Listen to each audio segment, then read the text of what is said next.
From their home base in Japan, the U.S. Navy's P-8A Poseidon on a mission in the Philippines. We're not allowed to film inside P-8A Poseidon nor bring any recording devices or even our mobile phones. In journalism parlance, a pen and paper coverage, old school style, on board a high-tech combat aircraft.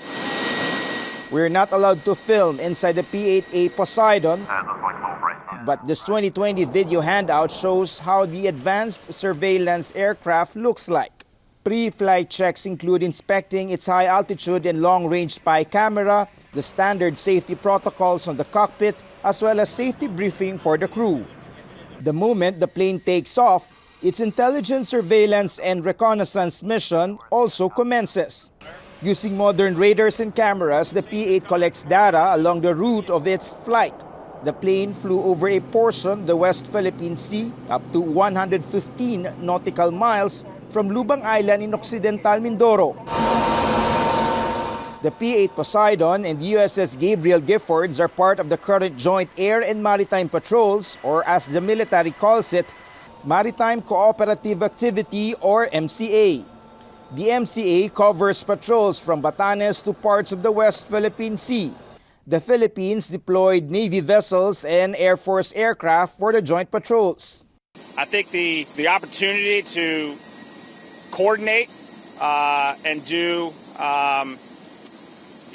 these maritime cooperation activities with the Filipino Navy is just a great strategic opportunity to show all of our allies and partners in this Indo-Pacific region that we're here.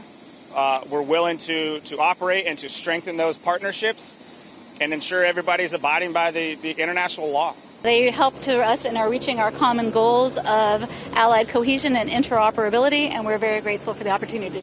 Though there were sightings of a Chinese frigate and a spy plane, the P-8 Poseidon crew says there was no indication China intended to interfere in the joint patrols.